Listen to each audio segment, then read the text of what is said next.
Tetapi persoalannya adalah ketika wanita usianya lebih dewasa daripada laki-laki. Itu berat. Ya itu yang mungkin harus menjadi sebuah mau tidak mau dengan iman Kristen itu bahwa laki-laki adalah kepala. Oleh sebab itu kalau kepala paling tidak mesti harus dituntut di atas.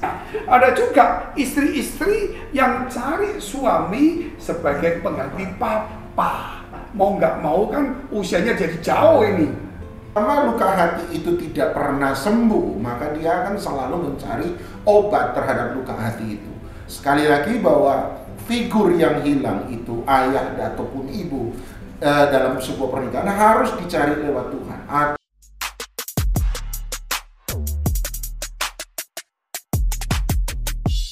Puji Tuhan, shalom saudara semuanya. Kita berjumpa lagi dalam Best Talk, tetapi tetap di dalam tema bagaimana memilih pasangan hidup. Namun yang perlu adalah jika usianya berbeda.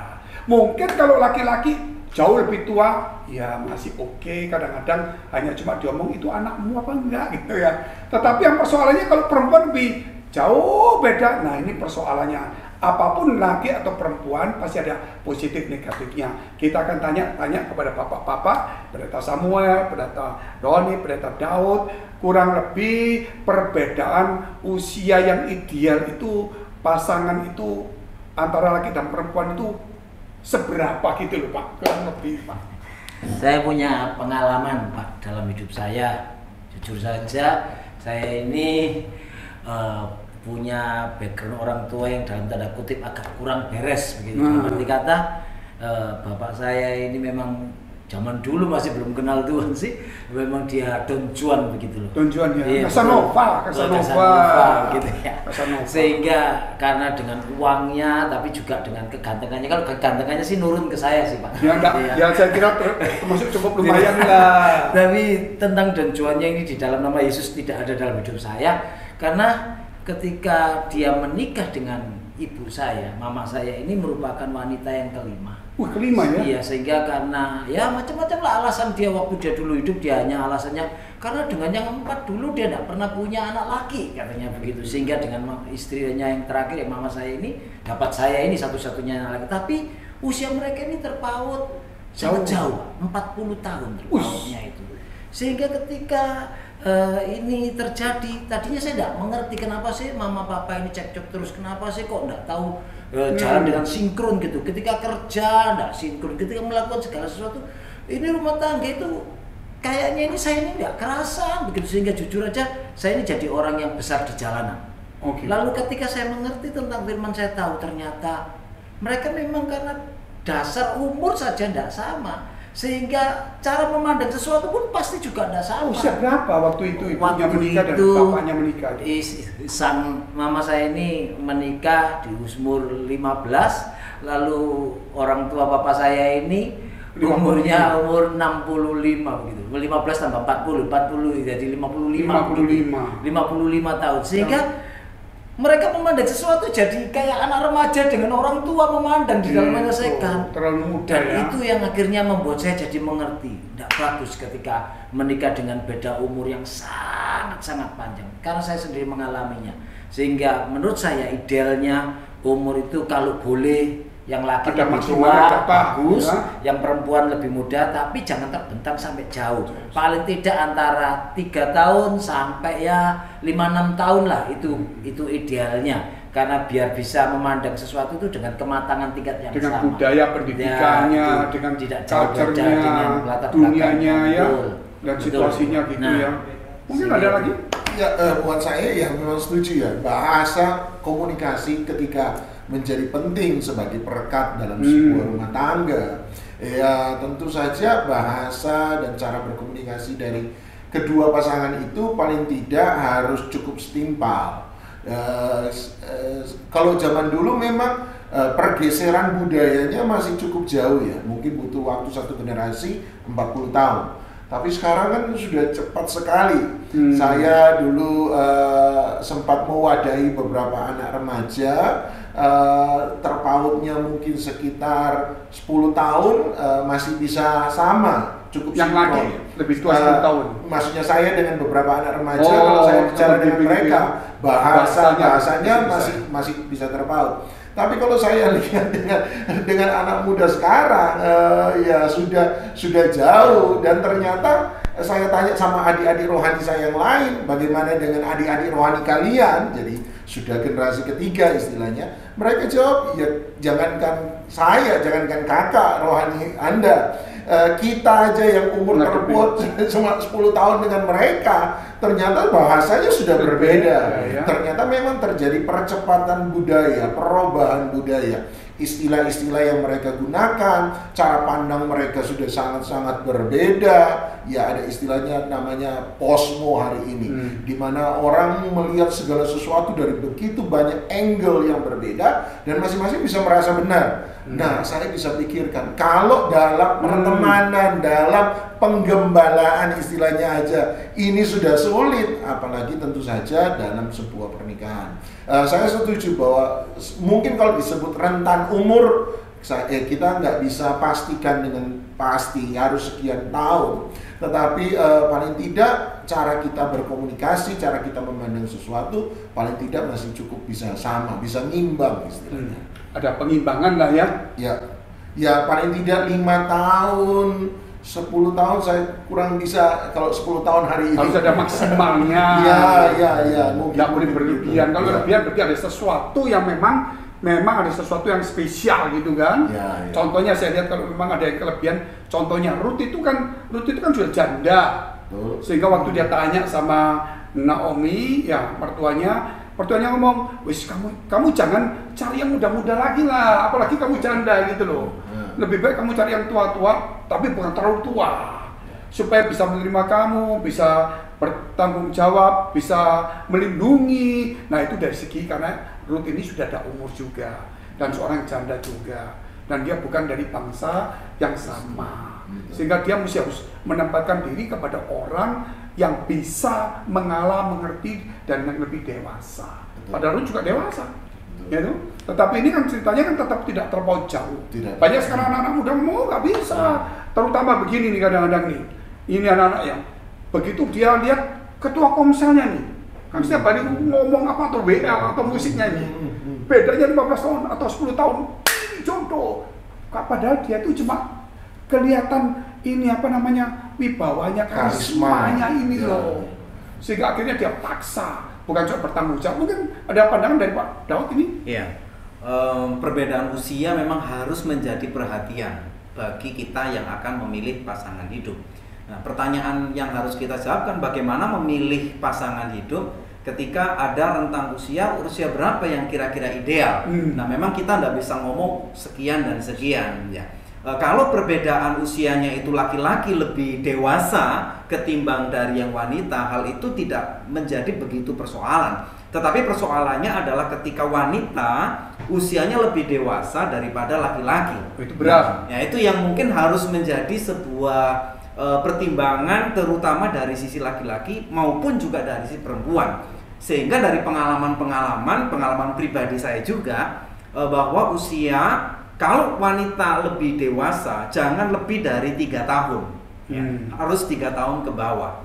Karena masalahnya begini, kadang-kadang kita dulu untuk masuk ke sekolah dasar itu kan bukan usia yang menjadi patokan, tapi kan dari bagaimana kemampuan anak memegang telinganya. Oh ini udah besar, ya kan. Kadang-kadang perempuan itu lebih lagang, ya lagang dalam pengertian memiliki pertumbuhan fisik yang lebih cepat daripada yang laki-laki dan seterusnya, sehingga wanita lebih masuk sekolah duluan, kemudian ada laki-laki yang terlambat atau mungkin juga sebaliknya hal itu terjadi. Nah, sehingga karena itu adalah teman sekolah, sebaya dianggap bahwa memang itu sebaya, padahal mungkin usianya terpaut 2 tahun sampai dengan 3 tahun. Nah, dalam hal ini anak usia sebaya, usia 2 sampai dengan 3 tahun itu tentu masih memiliki bahasa komunikasi yang sama, sehingga hal itu tidak menjadi persoalan ya. Tapi kalau wanitanya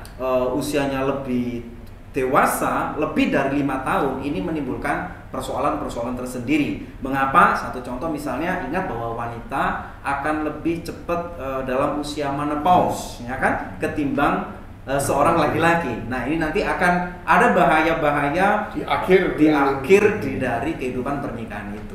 Ya, saya lihat begini ya. Biasanya dengan pendapat yang umum ini, wanita di mana-mana itu umumnya lebih dewasa daripada laki-laki dengan usia yang sama. Itu umumnya. Sehingga kebanyakan kalau usianya sama atau beda-beda tipis atau kerap kali, nggak semua, kerap kali itu persoalannya di wanitanya. Seakan-akan dia punya suami dan punya anak, begitu loh. Untuk mengatur ngalah itu saya serah dan pengembalaan seperti itu. Kadang-kadang lakinya lebih tua 1 tahun saja, si perempuan sama. Kadang-kadang lakinya lebih tua 5 tahun, si perempuan masih begini. Ya, aku ini menikah sama suami juga sama anak. Nah, ini kan masalahnya kan kebanyakan perempuan lebih dewasa. Jadi mungkin ada pandangan bagaimana cara melihat laki-laki dewasa, perempuan dewasa, usianya, atau pengalaman, atau apa saja. Mungkin pandangan bapak-bapak untuk melihat ini, hal ini. Kalau saya melihat gini, saya setuju bahwa wanita memang seringkali lebih cepat dewasa daripada laki-laki. Sebab mungkin cara, kalau dari sisi saya, ini tafsiran saya, dari cara wanita bertumbuh dan cara laki-laki bertumbuh itu berbeda. Kalau saya renungkan baik-baik, ini nggak bisa diteorikan, tapi penafsiran pribadi. Wanita itu tanpa sadar sejak dari kecil dipersiapkan untuk sebuah kehidupan rumah tangga. Keluarga. Lihat cara bermain anak-anak, anak perempuan.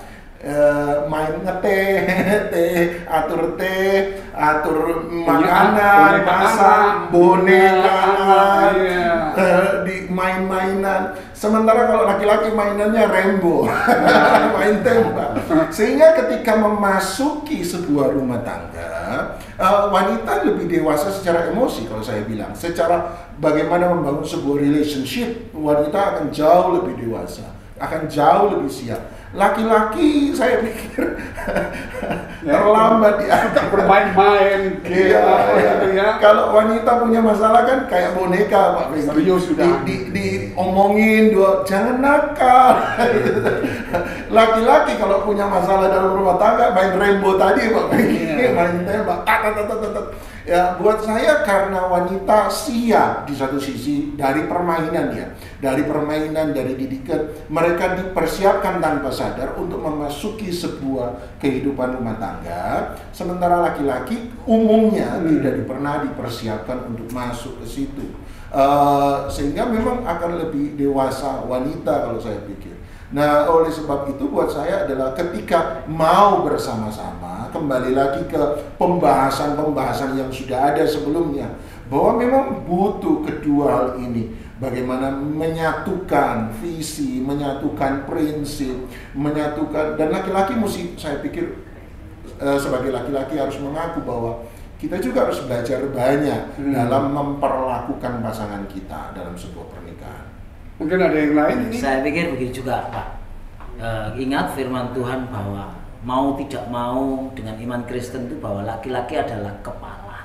Oleh sebab itu, kalau kepala paling tidak mesti harus dituntut di atas, entah itu usianya, kematangannya, pemahamannya, segalanya. Sehingga kalau tadinya kita menjalin hubungan lalu sampai pernikahan hanya dasar karena suka, rasa senang dan sebagainya, tidak mengingat tentang hal ini, rumah tangga akan tidak jelas arahnya kemana. Karena nakodanya akan kacau balau, siapa yang akan memimpin rumah tangga ini. Jujur aja beberapa lelaki malah menganggap kalau ketika perempuannya sudah lebih dominan begitu, dia malah ngapain aku repot, dia juga bisa kok. Dan akhirnya dia tetap langsung tuh tidur aja. Itu suami takut-takut istri, takut bisa jadi memang kayak DKI gitu, di bawah kekuasaan. Di bawah ketiak istri, kan ada yang seperti itu. DKI ada juga begitu. Tapi memang juga ada pria-pria yang tipikal nggak mau susah, nggak mau repot, nggak mau jadi pemimpin dan terbiasa jadi anak mama. Gitu. Dari kecil dimanjakan. Sehingga ketika dia menikah, dia cari mama. Nah ini dia lampunya putus begitu, dia aduh Pak, dia putus. Ya kamu kan bisa lah. Istrinya nggak tahan dengan lampu putus, dia cari kursi, dia naik, dia pasang dan dia bisa. Dan lama-lama akan membuat rumah tangga ini tidak bagus. Karena yang lelaki akan terbiasa dengan semua ini dilayani, sementara yang perempuan tidak tahan hatinya melihat sesuatu, harus ditunda, harus ditahan, harus pelan dulu, dan ini akan jadi konflik. Sehingga sekarang inilah, sebelum kita ini anak-anak kita memutuskan untuk menikah, ajar mereka untuk mengerti nantinya posisimu harus begini selaku pria, nantinya posisimu harus begini selaku wanita. Bahkan kalau memang kamu dijudukan dalam konteks-konteks tertentu, misalnya budaya-budaya di daerah tertentu yang mana perempuannya ini dalam tanda kutip lebih agresif, lebih semangat, lebih apa, sementara yang pria cuma bangun tidur, cuma belai-belai ayam, lalu nanti pakai sarung carikan ayam itu aduan lawan, pulang, mak sudah makan, misalnya ketemu jodoh seperti itu. Kita harus rubah itu semua, kembali lagi kepada ajaran firman, bagaimana supaya rumah tangga itu baik dan betul. Jangan sampai terkesan ketika ada laki-laki ditanya, kamu ini kok nggak jadi kepala rumah tangga? Oh, dia langsung tepuk tangan, ngawur saja, aku ini lokomotif keluarga. Tetapi pelan-pelan istrinya curit, iya kamu mau lokomotifnya, tapi kan masinisnya aku. Jadi, sehingga dengan kata lain, dia kayaknya di luar lokomotif, tapi di dalamnya dia bergerak dan dia berhenti, dia berbicara dan dia harus diam. Itu apa kata sang masinisnya ini, yang istri ini. Nah, itu akan jadi rumah tangga yang kacau balau. Makanya anak-anak ini harus kita didik betul, kita ingatkan tugas masing-masing supaya nantinya kalau mereka sampai ke masa seperti itu, mereka tidak lagi salah jalan dan tidak salah memilih orang. Saya ingat satu hal, bahwa dalam budaya seperti yang disebutkan tadi oleh Pak Sam, biasanya ketika laki-laki mau menunjukkan rasa jadi kepalanya itu kemudian ditunjukkan dengan kekerasan biasanya. Memerintah, bos, juga. Bukan sebagai hamba. Firman Tuhan berkata seorang pemimpin hendaklah dia melayani, lupa dia ya. Iya, dan saya menemukan hal-hal seperti itu. Saya setuju bahwa saya lihat sendiri sih ada beberapa rumah tangga, ya istilahnya bapaknya bangun cuma buat cari ayam sudah, dan punya banyak anak supaya anaknya bisa kemudian kerja. Dia suruh kerja, suruh minta, suruh ngoper koran. Sementara bapaknya di rumah ya taunya pelihara ayam, minta makan, dan kalau ada apa-apa menjadi sangat kasar, sangat keras, dan sangat dominan untuk menunjukkan bahwa saya ini jadi kepala. Dan buat saya setuju bahwa itu sangat-sangat tidak sehat. Seandainya tidak terjadi perceraian, akan terjadi kepahitan dari orang-orang yang ada dalam gesekan-gesekan. Nah, tapi begini ya, ngomong-ngomong begini ya, seorang perempuan itu kadang menikah itu dia menjadi seorang pemimpin dan juga seorang bapak. Setuju. Karena juga seorang pemimpin kan dikatakan juga seorang bapak. Tetapi juga ada seorang laki-laki ingin menikah dengan seorang perempuan, dia harus menjadi seorang penolong dan pasangan yang bisa mengimbangi dia. Tetapi ada juga laki-laki yang mencari istri itu sebagai pengganti mama. Nah, ini persoalannya. Ada juga istri-istri yang cari suami sebagai pengganti papa. Lah, ini kan yang akhirnya jadi dia mau nggak mau kan usianya jadi jauh ini. Gitu loh. Jadi bagaimana menghadapi perempuan yang cari pasangan untuk pengganti papa? Bagaimana caranya menghadapi atau merubah seorang laki-laki yang mau menikah untuk mencari pengganti mama? Dari saya mungkin begini Pak ya, ketika seorang wanita mengharapkan seorang suami yang nanti menggantikan fungsi papa, atau sebaliknya suami mencari istri untuk menggantikan posisi mama, otomatis pasti nanti beda usia mereka terlampau jauh. Ya, pasti beda usia mereka nanti akan ada satu gap usia, di mana harus karena kedewasaan yang diperoleh oleh salah satu baik laki-laki maupun perempuan pasti nanti ada di usia yang lebih tua daripada dia. Nah, hal ini tentu adalah sesuatu yang tidak sehat. Kenapa dia mencari pasangan yang difungsikan sebagai papa atau difungsikan sebagai mama? Itu karena ada trauma, karena ada luka batin. Ya. Atau mungkin papanya atau mamanya meninggal lebih dahulu. Betul. Dia kehilangan sosok, kehilangan kasih sayang, sehingga untuk memenuhi luka batinnya atau untuk memenuhi kasih yang terhilang di dalam hidupnya, itulah makanya dia mencari pasangan yang kemudian difungsikan sebagai papa atau sebagai mama. Seperti itu. Obatnya apa ini sekarang kalau seperti itu? Begitu kan? Loh, ada yang seperti itu kan, istri-istri sekarang lagi nggak puas ini. Aku kan cari yang lebih tua. Ya itu kan sebagai pengganti papaku. Karena dia ingin sesuatu, figur nggak dapat. Walaupun itu lebih tua, belum tentu dapat sebaik papanya. Seorang papa sama anak itu pasti lebih baik daripada seorang suami walaupun lebih tua. Dengan istrinya itu pasti beda. Nah di mana ini? Buat saya gini, saya setuju bahwa memang mereka yang mencari figur bapak, ayah, ataupun figur ibu adalah mereka yang tidak memiliki figur itu dalam kehidupan mereka. Apakah karena kehilangan orang tua sejak dari usia muda, ataukah karena memang mereka mendambakan sesuatu yang tidak mereka dapatkan dalam keluarga mereka, sehingga cari suami dapat menjadi ayah bagi dia atau mencari istri untuk dapat menjadi ibu bagi dia. Buat saya ekspektasi itu terlalu tinggi untuk diletakkan kepada sang suami atau sang istri. Ingat, Anda ini menikah dengan seorang suami, bukan menikah dengan seorang ayah. Anda ini sementara menikah dengan seorang istri, bukan menikah dengan seorang ibu. Buat saya adalah menarik ketika di Alkitab Tuhan berkata, Allah berkata bahwa bagi mereka yang fatherless, I will become your father. Bagi mereka yang fatherless, bisa diartikan kehilangan bapak atau ada bapak tetapi nggak pernah berfungsi. Betul, berfungsi sebagai bapak. Maka ekspektasi itu harus diletakkan pada Tuhan, jangan diletakkan pada manusia. Nanti kan menjadi kerancuan fungsi. Saya ini nikah sama bapak atau nikah sama suami, iya. Sementara kan itu menjadi berbeda. Dalam hal supporter masih bisa disamakan, dalam penyediaan masih bisa disamakan. Tapi dalam bentuk afeksi, dalam bentuk kasih yang diberikan, penerimaan yang diberikan kan menjadi berbeda. Buat saya ekspektasi itu, harapan itu, ukuran standar itu diberikan pada Tuhan, jangan diberikan kepada orang yang ada di samping saya. Itu kan tanda orang yang terluka, dan tanda orang yang terluka akan selalu melukai orang lain.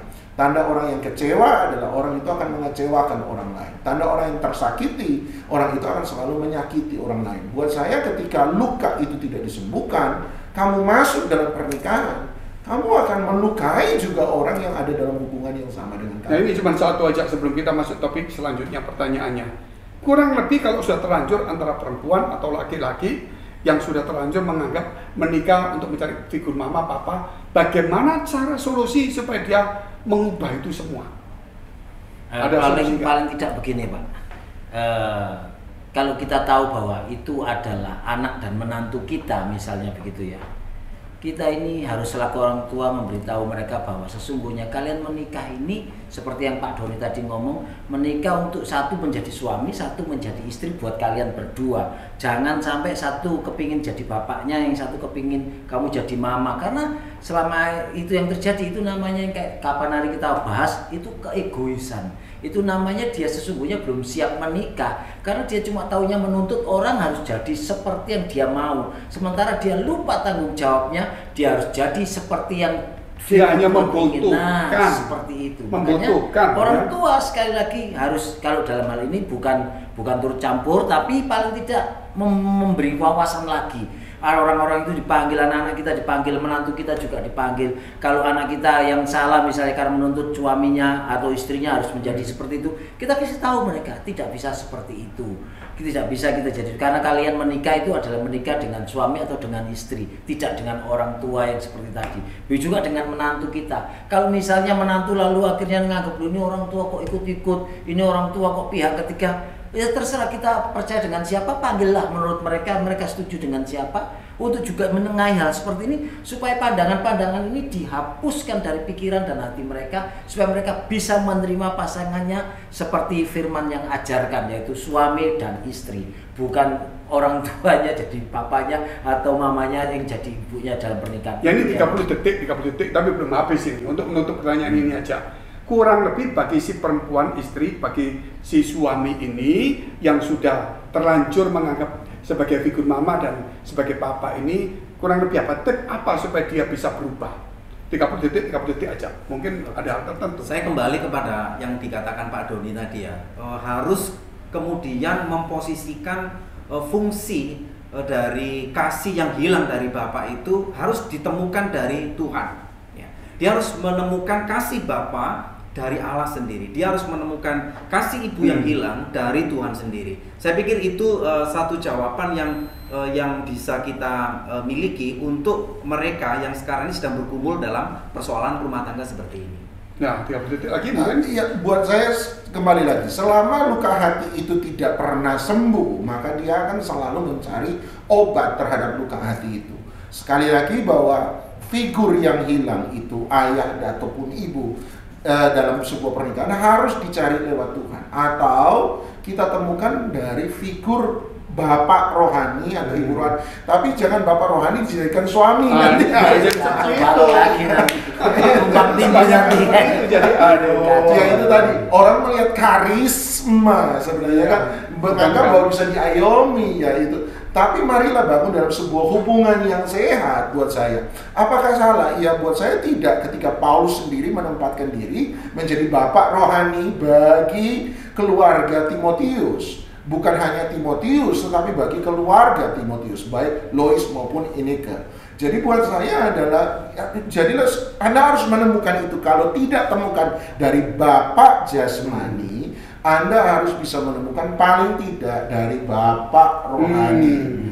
Tapi jangan sekali lagi bapak rohaninya dijadikan suami. Nah, ini sekarang pertanyaan begini nih. Kalau seandainya sudah jadi nih pacaran, tidak direstui orang tua. Nah, ini ada waktu. Nah, bagaimana ini keputusan tetap di tangan orang tua, atau keputusan di tangan anak, atau keputusan di tangan siapa gitu. Ada alasan-alasan tertentu, Pak, kenapa orang tua itu tidak menyetujui hubungan anak. Terkadang orang tua tidak setuju dengan hubungan pacaran mereka itu karena memang orang tua memiliki sebuah pandangan yang mungkin perlu juga kita renungkan. Kadang-kadang anak tidak mengerti bahwa yang dipilih itu menurut dia baik, tetapi orang tua ini kan punya pengalaman yang jauh banyak sekali. Mungkin anak ini kurang dewasa atau tidak ada kecocokan dan seterusnya. Orang tua punya pertimbangan. Nah, dalam hal ini orang tua perlu menjelaskan pertimbangan-pertimbangan yang logis mengapa orang tua tidak setuju. Kalau memang itu untuk kebaikan anak dan anak itu memang membabi buta, ya cinta buta, dan kemudian cintanya itu adalah hanya sebatas nafsu, atau cintanya itu adalah sebatas yang kemudian membuat kehidupan mereka dalam rumah tangga tentunya nanti sudah jelas akan menuju kepada sebuah ketidakcocokan. Nah, dalam hal ini orang tua memang harus menjelaskan itu kepada anak. Nah, biasanya orang tua tidak setuju karena alasan-alasan yang logis. Kecuali ya, ketika orang tua tidak setuju untuk hubungan pernikahan karena orang tua punya pilihan sendiri. Mungkin ini dari keluarga yang lebih kaya, sementara pilihan anak dari keluarga yang biasa-biasa. Kalau pertimbangan orang tua itu dalam hal yang sifatnya materi, dalam hubungan bisnis, kadang-kadang kan antara bos ini dengan bos itu akan mau menjodohkan anaknya supaya ada kongsi-kongsi dagang yang lebih luas lagi, lebih dalam lagi. Nah, persoalan pertimbangan seperti ini, nah itu bagi anak juga perlu berpikir panjang ya untuk memutuskan. Mungkin ada 1 menit, masing-masing 1 menit untuk bicara. Kalau orang tuanya nggak setuju, apa pandangannya? Nah, ini kebalikan dari yang Pak Daud punya. Ya, silakan. Itu tadi kan kepentingan orang tuanya ini, Pak. Dia punya pandangan bagus gitu kan. Sekarang ini kepentingan anaknya itu juga begini. Kenapa kadang orang tua itu juga tidak setuju kepada anak? Mungkin bisa jadi karena sekarang ini kan pergaulan ini sudah universal.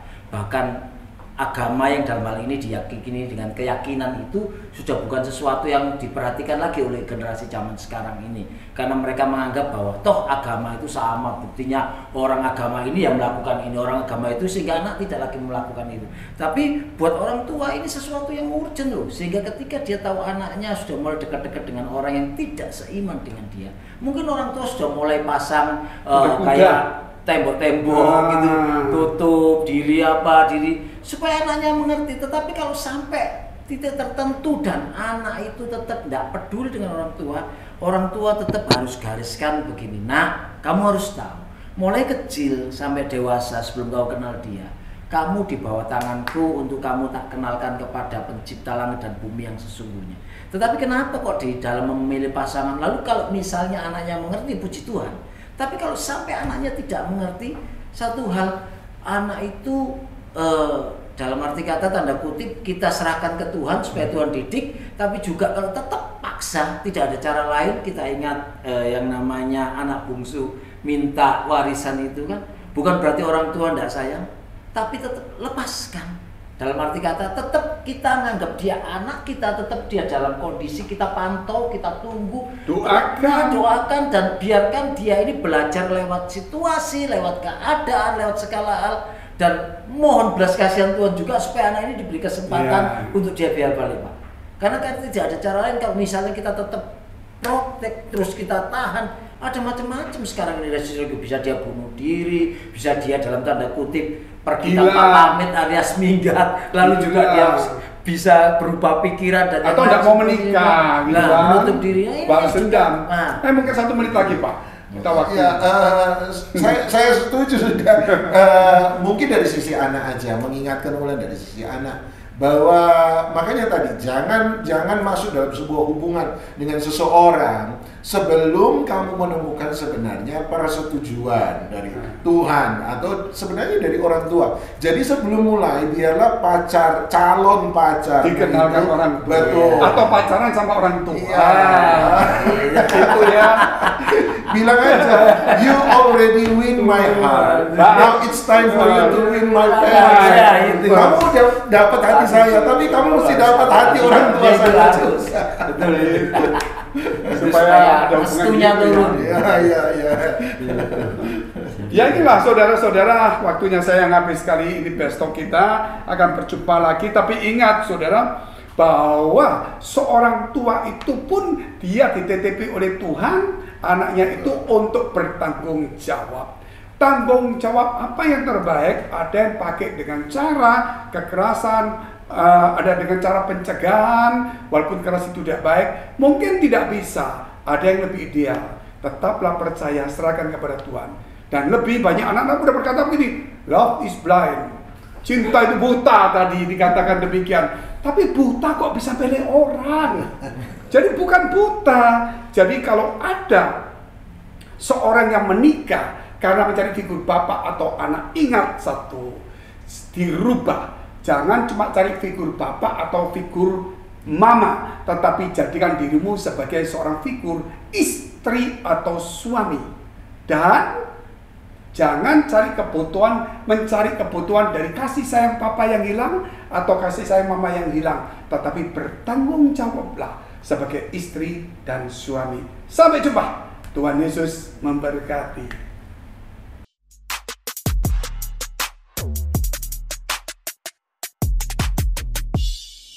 Saksikan Best Talk with Pastor Frankie Maukar setiap hari Minggu pukul 16.00 waktu Indonesia Barat. Only on Best Church YouTube.